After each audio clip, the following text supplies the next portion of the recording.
Welcome to the Wellness on Purpose podcast, your go-to source for impactful, educational, and realistic information designed to propel you forward on your journey to intentional well-being, not just for today, but for the well-being of future generations. Join us as we dive into insightful conversation with industry and brand leaders in the ever-evolving landscape of the health and wellness industry. Discover the latest trends, gain valuable perspectives, and uncover practical tips to elevate your wellness journey starting today. This podcast is brought to you by Joanne's Place Health Foods, your trusted partner in health, located in the heart of Peterborough and Lindsay, Ontario. I'm your host, Marissa Laughlin, and I'm thrilled to be guiding you through this season of the Wellness on Purpose podcast. Hello, everyone. Welcome back to the podcast. I'm so excited to be here today and so excited to welcome another community guest onto the podcast, Heather Litster. Heather is an award-winning holistic health practitioner and menstrual educator based out of Peterborough, Ontario, who supports busy folks to take control of their health from the ground up. Heather helps bridge gaps in current healthcare systems by empowering individuals and community leaders with knowledge and tools for body literacy. She is the founder of both Moon and Bloom and Cycles of Change Project, which is a project that aims to reduce stigma around menstruation through photography and normal period situations. So without further ado, please join me in welcoming Heather onto the podcast today. Hello, Heather. Welcome to the Wellness on Purpose podcast. How are you doing today? Hey, I'm doing awesome. Thank you so much for having me here today. Yeah, I'm so excited to have you on our podcast and share your wealth of knowledge. But before we dive into talking about menstruation and the cycles, I would love to take a few minutes for you to tell our listeners a little bit about yourself, who you are, what you do, and where you are from. Okay, yeah. So I'm Heather, obviously. I grew up in Cambridge, Ontario, and also Ayr, which is a small town just outside of it. I would say the only people who know about Ayr are like hockey players because it's so small. Even when I moved from Cambridge to Ayr, no one knew what it was. I live here in Peterborough now. I came here because of Trent. I did my degree in anthropology and biology there, studying science, as a science degree. I wanted to go to Trent as anthropology because I wanted to be Bones when I grew up. I don't know if anyone has seen Bones, but she's a forensic anthropologist. It's an amazing show. Before internet was unlimited on everyone's data plans, I spent a lot of money on my phone to watch all of the episodes of Bones. So I'm here in Peterborough now. I live in the downtown area. I work in the downtown area. I have my degree in biology. I'm a bisexual person. I'm a highly sensitive person. I'm what I would say is recovering from PMDD, and that's something I know we'll get into a little bit later. I love sports. I played soccer a lot growing up, volleyball, beach volleyball. I will honestly play any kind of sport. It's so fun. Coached kids soccer for a long time too. Trying new things I also love, and hanging out with my two little cats. And then what I do is I'm a holistic menstrual health educator and practitioner. So I teach people the stuff that they didn't learn about their bodies and periods when they were in school. There's so many gaps in that, and I think even to this day, I think we were talking a little bit before the show too about like how there's so many gaps in like information that we need to really care and advocate for our bodies. So a lot of what I do is just teaching people that stuff. I love it because there is definitely a need for it. There is so many gaps that need to be filled, but also there's just so much information that it becomes very overwhelming. So I feel like it's so important that we acknowledge and appreciate practitioners who are helping sift through the information, because a lot of it is so, I don't want to say like over our heads, but feels like it is, because there's just so much information that sometimes we can get lost in every single little detail. And when we have practitioners who can specialize in this topic, and any topic that is, we can really get what we need to know, what we need to do, and how do we do it. So I love that. And I'm so grateful that you're a part of our Peterborough community. And I'm so happy to have you on today. So with your own journey through moving into this type of profession, I would love to know what led you in this direction to helping with education of menstruating women, because there's not always, but a lot of time there's like that pivotal moment for people to be like, this has been my own experience and I never want somebody else to go down this path or have this experience. Or some people just have like a genuine passion for it as well too. And they're like, I want to tell everybody about this, whatever it is. So I'd love just to know like what led you in this direction. So I love this question, and it's always like, I feel like long-winded but short at the same time. When I finally figured out what I wanted to do with my life, so I had a lot of jobs that were like super random jobs. Like I worked in a hearing aid factory, I worked in a bakery, I worked at a collision center. So like so many random things. I tried so many things to figure out what I didn't want to do. And then when I figured out what I did want to do, I realized I really wanted to help people. I thought about being a teacher, but my cousins who were teachers were like, you'll never make money. Sorry, teachers. Yeah, so I was like, okay, maybe teaching is not the right thing. Then I was like, I'm going to go into healthcare.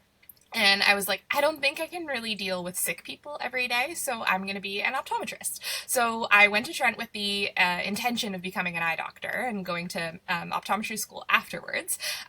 This did not happen. My path was derailed, but like I still obviously kept the course and stayed in healthcare. So growing up, like I faced a lot of emotional challenges and people just didn't seem to really either feel the same way or understand. And I was like, I felt misunderstood, but also didn't know where to go for help. Had a lot of big life events happen, a lot of adversity that was faced throughout my life, and just not having, again, much support. Like I kind of grew up in the time where therapy was still pretty frowned upon, like if you were to go, people would kind of look like, why would you do that? Like, you don't have a problem. Like, you don't need to be locked up. Like, there were a lot of stigma around it. So my mental health just kind of kept declining. It was not great. Yeah, I kind of kept pushing through and trying to just like white knuckle my way through life, as people say. And after life took me on this journey. I ended up seeing a lot of therapists, a lot of different ones for different reasons. I ended up, in the hospital a few times, which kind of led me there. And I then begin to build a really awesome foundation to learn about, what at the time they diagnosed me with bipolar disorder. So I learned about bipolar cycling, and how moods can change based on different things. And even at that time, the practitioner who diagnosed me was like, this doesn't seem super right, but it makes sense kind of with what you've got going on. And at that time I was like, I am experiencing, rapid changes in my mood and I can't seem to get it under control. So that again laid that foundation to learn about cycles. I started learning about why and what was happening with my body. It wasn't necessarily the right answer, but it did help me kind of get a little bit more grasp on what was going on and feel like life was less chaotic for me. So then time goes on, I'm working in optometry, and just as an assistant at this time, trying to figure out what's next. And it was about 2019, and I got a random ad on Facebook when Facebook ads were like pretty new, and it was for for this place called By the Moon, which was a virtual school based in Belleville for their holistic reproductive practitioner training. And I was like, I don't know what that is. Sounds cool. I want to be cool. Let's do cool things. So it was Reiki, reflexology, and doula work. And I didn't end up finish doing the doula portion, but the Reiki and the reflexology had a lens of menstrual health and reproductive health, specifically in regards to like uterine health. So I started learning more about that, and then I started sharing about it on my social media with my friends, and I realized like nobody knew anything. Like none of my friends knew anything. I started getting messages from my friends being like, this is happening to my body. Like, is that normal? Have you heard about this before? Like, I don't even know who to talk to. If I talk to my doctor, what do I say? So I realized like in that moment, I was like, okay, like there is a big need for this. And I just got really passionate and excited about sharing what I was learning with people, and that kind of, I guess, rolled down the hill and got me to where I am now, where I, keep teaching people this stuff and realizing like we start with the foundation no matter who I'm talking to. Like not a lot of people don't know the difference between some of their basic anatomy. So and this is what like I'm like, how do we not know this? This seems so basic. But that's kind of what keeps me going, and that's how I got there. Amazing. Thank you so much for like sharing that journey with us, because it's so interesting. There's like points that you talked about there where you're like, I was going to become a teacher and then I didn't. But then I like think about you as a teacher, just like in a different, lens of like not a traditional like school per se, but like education beyond that. And when it comes to like the education of the menstruation cycle, we are taught it, but we're like taught it once.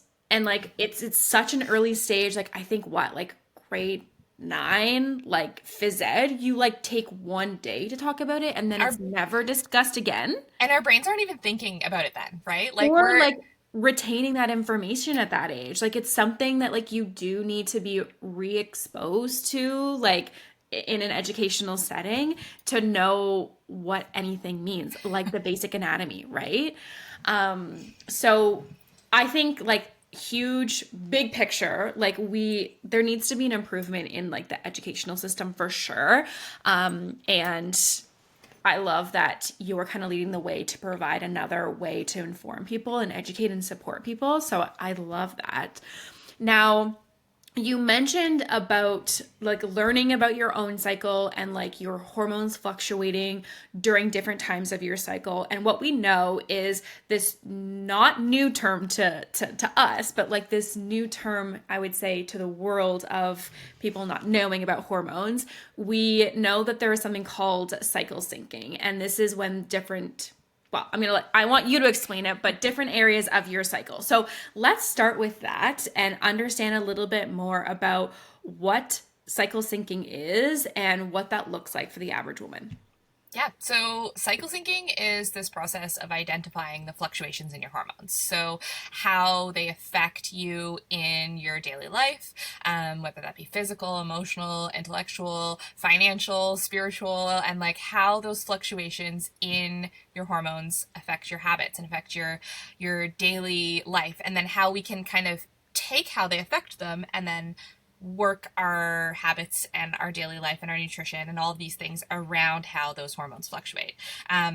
So it can be as in-depth or as fluid as we want it to be, where we can, track a lot of biological symptoms and really get a clear picture on exactly when all of our phases are shifting. We can kind of get that, or we can do it as fluid, which like I personally like. I like things that are easy, like low maintenance, where we just kind of tune in and we're like, hey, okay, at this, around my period, I feel this way. Around, halfway through before I get my next period, I feel this way. And you don't necessarily have to know and comprehend all of the phases in full detail, but just kind of understanding that there are shifts in that. Again, with cycle syncing, there's like no one way to do it. So a lot of people are like, they'll be like, this is my prescription for cycle syncing, and I think that on social media, we see a lot of that where it's like, on day 1, do this, like in your follicular phase, do this. And first of all, people are like, well, my phase might not be like that. Like maybe I need instead, I actually like to go for a jog on my menstrual cycle, where you're telling me to relax and stay home, and then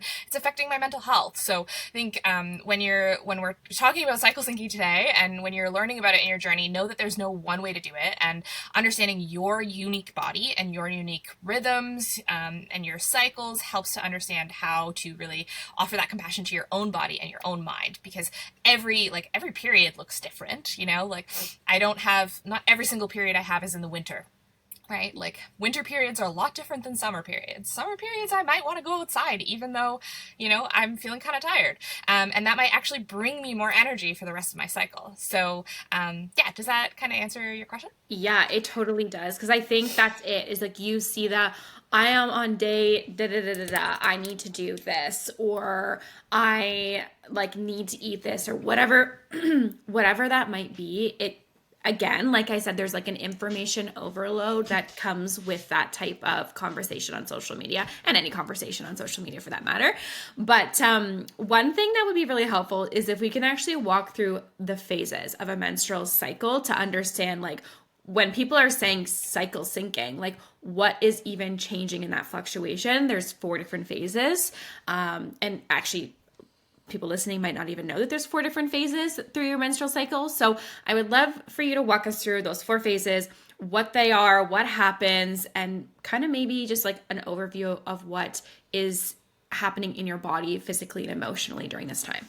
Yeah. So, as I mentioned, I kind of like to give a little disclaimer before getting into this. If you are not someone who has a regular cycle, meaning that your bleed doesn't happen approximately the same time every month, if you have fluctuations of like, maybe 1 month your cycle's 21 days, maybe with the next month it's 48 days, then this might not be as accurate for your body.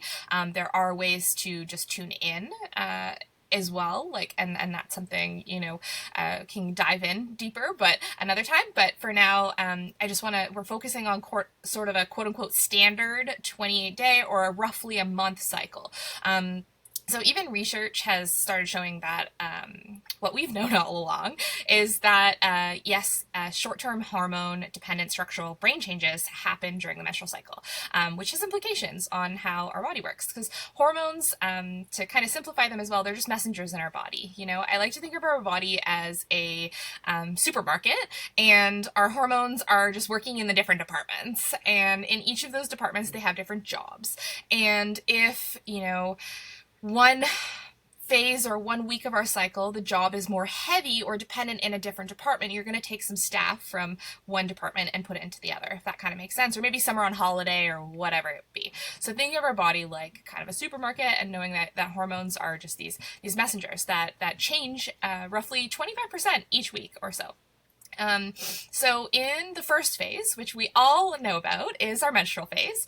I like to think of that in terms of cycle syncing as inner winter. So when you're thinking about your own body and you're reflecting, think about how your inner winter shows up, or how outer winter shows up for you. What kind of habits and behaviors and things do you prefer in the winter?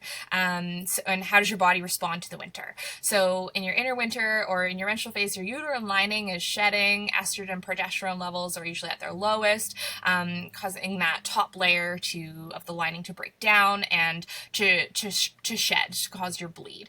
So that's your menstrual phase, the first phase, which lasts, between 5 to 7 days, say. Everybody's different again. And your follicular phase is your inner spring. So again, thinking of how you might, if you're reflecting on how it impacts your personal, physical, and emotional health, think of how you feel in the spring versus the winter, right? So in your inner spring, and physically what's happening is your estrogen is rising. It's signaling the growth of that uterine lining. There's shifts happening in the growth of the follicle, which is where the egg for ovulation is stored, so that's also shifting, and I just like to think about this. There's a metabolic impact on that. So not only does our digestion change and our energy change, we also might notice changes in our cervical fluids as well. So cervical fluids can notice maybe they're more present, more sticky, more sort of chalky. You might see something in your underwear where maybe the week before you didn't. And again, everybody's different. Then we've got your ovulation. That's your third phase. Ovulation is like the main event of the menstrual cycle. It's like the climax of the movie, literally. And if you think about ovulation energy, it's summer energy, that inner summer. And maybe you're somebody who also at that time, there's other types of climax that your body is more inclined to experience. So what's physically happening is the sudden surge of the luteinizing hormone, which triggers the release of the egg. Estrogen, everything's at its peak, right? Our body just feels so good in this moment, and then ovulation happens. It's like a momentary thing, and we can kind of feel the energy shifting up because it does take a little bit for the body to actually get to the peak of ovulation. But ovulation itself is just a boom, it's done. It doesn't take a whole week to happen. It's just here we go. So, just like summer, it comes and goes so fast. literally.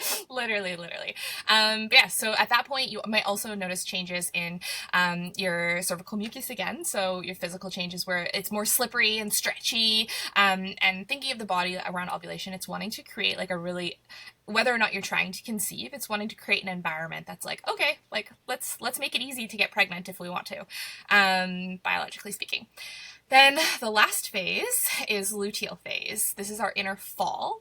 So thinking of kind of winding down energy, maybe we're, a little bit summer happened. We're like, oh, okay, I'm getting a bit tired, but I still got a little gusto in me. I'm personally like a nester in that phase where I'm like, okay, now is when I'm going to clean my entire house and go through my bathroom cupboards and like deep clean behind the toilet with a toothbrush. Like this is the time where I'm like, okay, this is where I feel like I need to prepare, where I need to get stuff ready for the winter. And so what's happening here is progesterone's rising. It's causing that uterine lining to stop thickening and prepare for the implantation if we were to be pregnant. And that's that first phase. The second phase, it does sort of decline. So, second half, the luteal phase being approximately day 14 to approximately day 28, right? So it's like a pretty decent, 2-week window. And through there, you're experiencing the first half might feel kind of good, and then the second half feels kind of ick. So in that second phase of the luteal phase, the body's producing prostaglandins, which are compounds that can cause cramps, but also help to shed the uterine lining if the pregnancy doesn't occur. So yeah, that's what's happening. That's how it affects all of us. And like those things like prostaglandins, they can cause cramping. And then we can talk like maybe a little bit about how, like what foods might trigger or make it worse, like caffeine, for example. Yeah. Quick pause in today's episode because I want to talk to you about a transformational online program. In case you missed it, Joanne's Place released an online program called the Wellness on Purpose Program to Educate You last year. And our intention with this program is to make this education more accessible for our community to better support their wellness journeys. This program promotes sustainable and realistic changes, and it really focuses on the foundational pillars of every single person's health: your nutrition, your sleep, your stress, and also movement. If you want to get started today, click the link in the description below to learn more about the Wellness on Purpose program. By the way, it's completely free, and you can move at your own pace from the comfort of your own home. Now let's get back to the episode. Let's go right into that. So we know the 4 phases.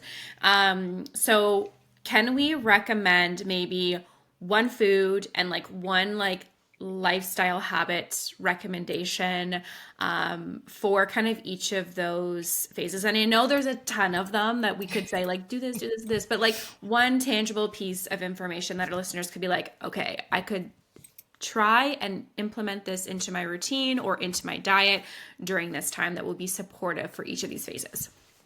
Yeah, I've got some goods. I've got some good stuff ready. So I my favorite disclaimer is always like, people want quick answers. The truth is, with menstrual health, like every single body is different. Your needs are different. Your needs each cycle are different, and tracking or charting each like your cycle for about 3 months or so, 6 months, will help you get a comprehension of like what is actually right for you. It'll give you a foundation. But this is a good place to start. So if I was to generalize, I'd say in your menstrual cycle, inviting some like gentleness, whether that gentleness is in movement, gentleness is in your social capacity. Like if you have to cancel something, be like, oh, it's okay. Like it's okay. And just offering some gentleness in anywhere you can, offering it to your, to your partner or your family. If they're driving you nuts more than usual, be like, okay, like I offer you some gentleness, and to yourself. Also iron-rich foods to replace your iron stores from your bleed, and some vitamin C to help with absorption of that, and just stay really hydrated. So that's a few, but just focus on your nutrition, I guess. The next one, your inner spring or follicular phase, I'd focus again on movement, and maybe this time it might be like a bit more of a rigorous movement than in your menstrual cycle. Maybe during your menstrual you prefer just like a gentle Pilates or a gentle movement, but in your follicular phase, thinking of maybe amping it up a little, something like maybe a bit more high impact, and then focusing on fiber and protein, like healthy fats to help with prepping your body for ovulation when that does happen. So like avocados, like some really good nuts, that kind of stuff. During ovulation, socialization is like the lifestyle habit, I would say, is like plan your big meetings, plan your interviews if you can, like it's not always possible, but if for example, you have to have a difficult conversation with an in-law or colleague, like maybe you try to be like, oh, let's do it around this time versus your menstrual time or your luteal phase, where you might be like, ooh, I do not want to speak with this person right now, and then you're gonna be more short, perhaps, if you're like me. So yeah, focusing some socialization around that time. And then also cruciferous vegetables. So like the broccolis, the kales, that kind of stuff that's going to help your body and help your metabolism prepare for what many people experience of the period poos in the luteal phase, where at the first half of the luteal phase, perhaps we feel a bit like, constipated, or, and then so just really focusing on making sure your body's able to help process that. And then in the luteal phase, reflection. So that inner fall, reflecting, thinking on, over the last month or so, how has your life been? Is there anything you hope for, you dream for, anything you want to let go with your next shed? It's just reflecting. And then, magnesium. Like a lot of people are craving sweets and chocolate. Dark chocolate's really high in magnesium and also supports that craving, and then eases the impact of progesterone, which can be a hormone that can feel really overwhelming if we're not sort of supporting that like major big shift in that time. Yeah. And I would say in the luteal phase as well, just and menstrual, like avoid caffeine. Caffeine can make cramping worse. And now if you're a coffee person, like you're not about to stop drinking coffee, like I'm being realistic here. So maybe being mindful that like, okay, if you have 3 cups of coffee a day, maybe try 1 or 2, like just reduce it a little bit, just to help ease that effect of your body. Cause the caffeine can make it worse. Okay. Amazing. All like things that we can consider, but I want to come back to the ovulation where you're like, this is the time to make the big moves or have the big meetings or the big conversations. I remember seeing like, I think it was a YouTube, like I'm big into YouTube, so I think it was a YouTube video that I was watching of a female talk about her cycle and her experience and whatnot, and she had made a point. She was like, really, like the work structure should be focused for women to only work 14 days of a month to be like in the follicular and the ovulation phase, because that's when we can work most effectively. And it just should be more structured that way, like less of like this normal 9 to 5 Monday to Friday every week. We should have some changes. And I said, you know what, that's not a bad idea. Like Yeah, it's so true. Like the in our Western world, this society, like jobs are built for this sort of patriarchal capitalist model, right? And like whether or not we can change that is one thing, but thinking about like how that impacts us and offering gentleness to that. But then realizing that if we are able to invite into workplaces, and that's something that I teach like leaders, and whether they're fitness instructors or whether they're managers, is to say like, hey, like can we invite some like gentleness into your colleagues, your menstruating colleagues, because maybe they're going to actually be more effective at some downtime work, during their menstrual or luteal phase. Like maybe they'll be more effective at paperwork at that time, or working with numbers, or doing their taxes, or your finance, whatever, inventory, depending on the job. And then maybe during the follicular ovulation phase, they're going to be better at that customer facing piece or the creative piece. And thinking that productivity is at 100% every day from 9 to 5 is just absolutely obscene.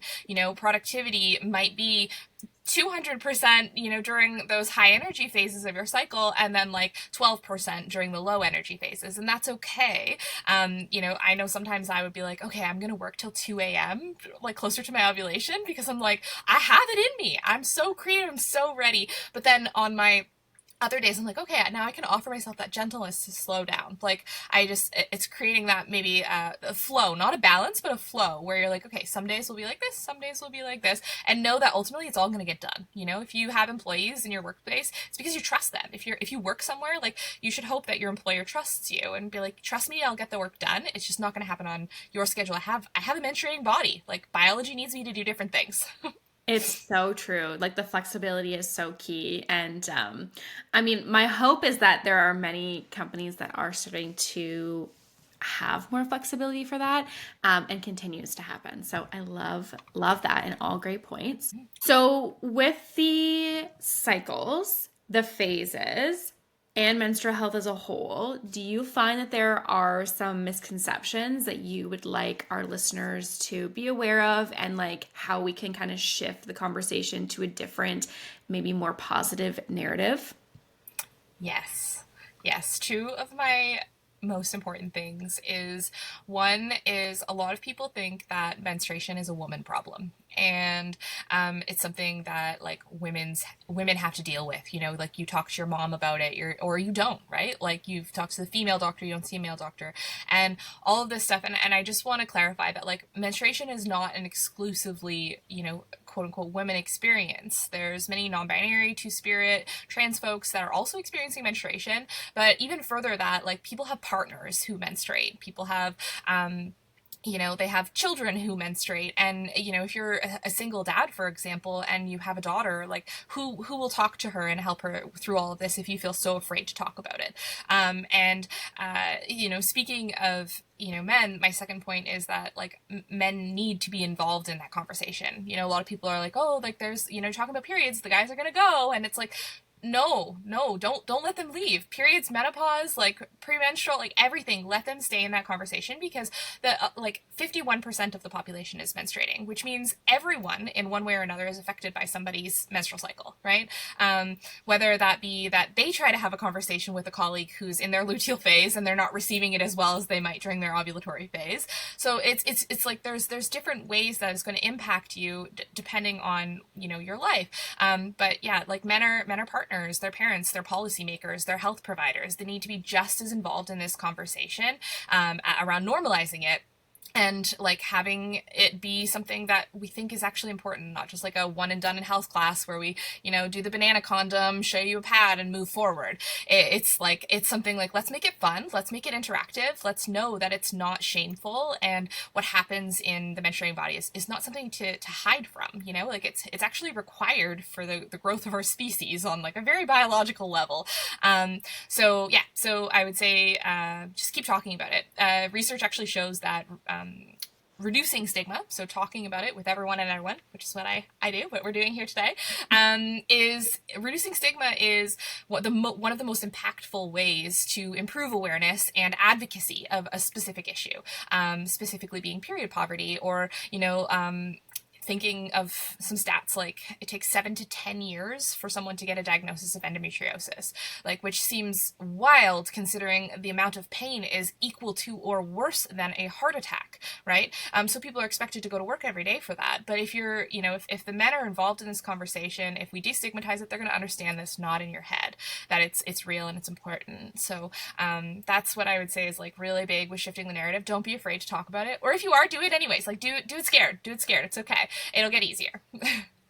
I love it. And I think it's so important as well, to having these conversations. I mean, I remember, like, this was like last year, I was at a convention center, and a period care company called Joni, they're a Canadian company, I really like them.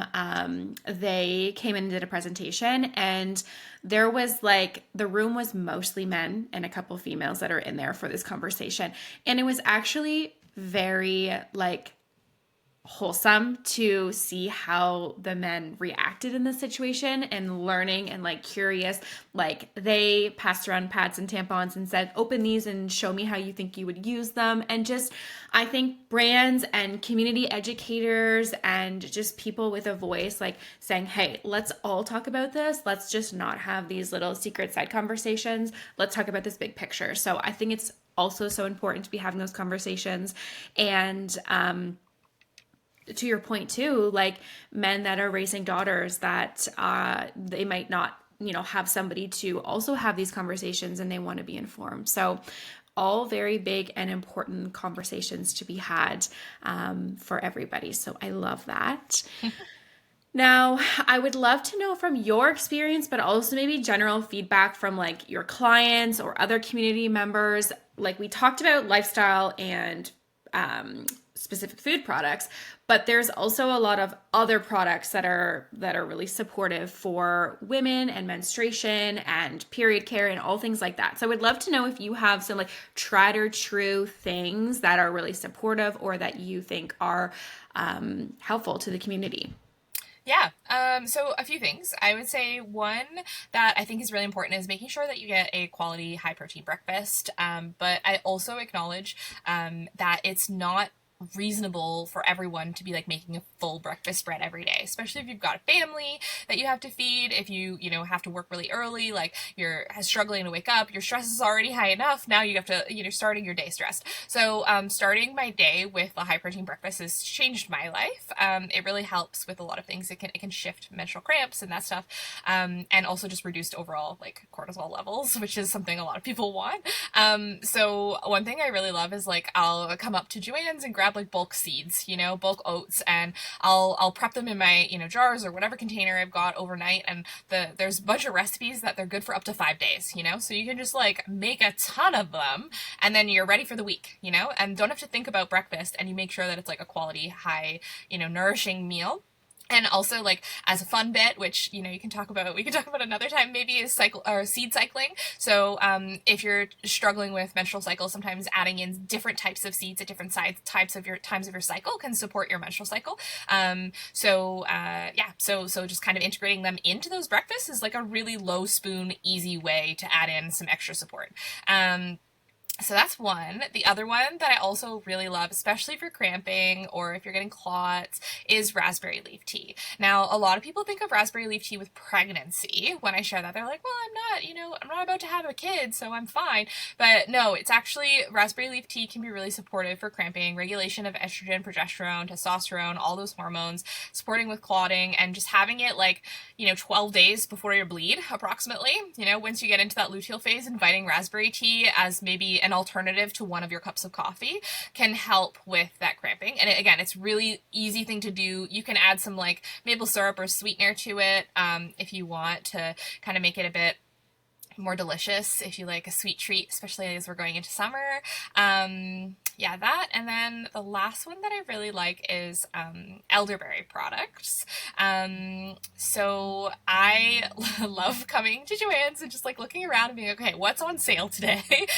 Because for me, the elderberry, like the brand is not the biggest thing for me. It's like, well, sometimes I want it to taste good, you know, but I can, you know, it's not like I'm taking it all day or whatever. So I'll get what's on sale because I'm a thrifty gal. And yeah, and I just take that like throughout my cycle, especially when maybe someone comes home and they're sick, or I'm visiting with my nephew, or I'm visiting with different people, that kind of thing. So yeah, just caring for my immune system can really help. I often, before my period, you know, when I'm feeling unwell or overstressed, like I get a cold before my period, and many people might feel that way. So the elderberry, for me, I find that really helps, you know, manage my immune system and like help support it as it's dealing with stress and that kind of stuff, and which is also really important for the menstrual experience, because if you're sick, you know, it might delay your ovulation, it might delay your period, it might make it more intense, it might make you more tired or fatigued depending on when it happens. So those are my suggestions. Amazing. They're all great. And like things that are, I think, realistic for people to be putting into the routine as well, which is really important. I think bulk seeds and like oats and things like that as a breakfast is so great. There was a hot minute there where everybody was like, no oats. Nobody wants oats. And it's like, okay, but it's actually very high in fiber. It's filling, it's affordable. It is something that you can make and it be good for a few days. There's like some people are like, you need to have a steak for breakfast. And it's like, okay, no one is getting up at 5 a.m. to grill a steak, No. and no one can afford to have a grilled steak every day either. And Yeah. we don't even want to get on the topic of red meat every day, but like it's I think, yeah, like as you said, bulk seeds, oats, it's affordable, it's obtainable, it's manageable. Yeah, and you can add like your protein milk or your like whatever type of milk you like to use, like which Exactly. adds a little bit extra. And then like I usually add some Greek yogurt and a little bit of maple syrup, like a local one, which is like always such a treat. Like I just feel so wonderful when I put my little syrup in there, and I'm like, oh, so yummy and good. It's like a hug. It is, yeah. I'm a big advocate for red raspberry leaf tea. And yeah, we have to change that narrative where people think that you're just going to start that like a couple weeks before you plan on giving birth, because it's good for anyone, like helping with cramps, like improving your menstrual health, include reducing blood clots, as you said. I love raspberry leaf tea. Some people say the bitterness gets to them. Your suggestion of adding some maple syrup is great. I actually love just putting a peppermint tea bag or a spearmint tea bag. Like sometimes I just double up on a tea bag to get the benefits of both. And I mean, you can't go wrong with the peppermint. It's so powerful that you don't taste anything else. So good. And then elderberry. I mean, always a staple in my house, just for like any cold, anytime you're under stress, like it's a good thing to take. And so many options. Like, as you said, whatever's on sale, you can do liquid, you can do capsules. So it's also a great option for many. Yeah, we love the gummies in my house. My partner loves candy, so he's a big, like, he's like, oh, candy for breakfast today. Like when we pull out the gummies, and it's just like it's a little treat. It's a little treat. Yeah, love it, amazing. Well, last question I have for you is, can you please tell our listeners where they can find you and how they can work with you?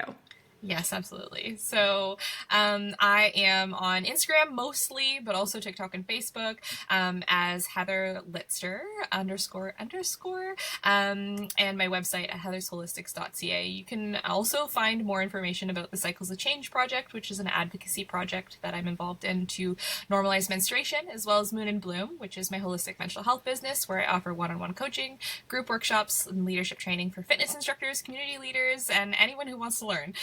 So you can find info about all that there.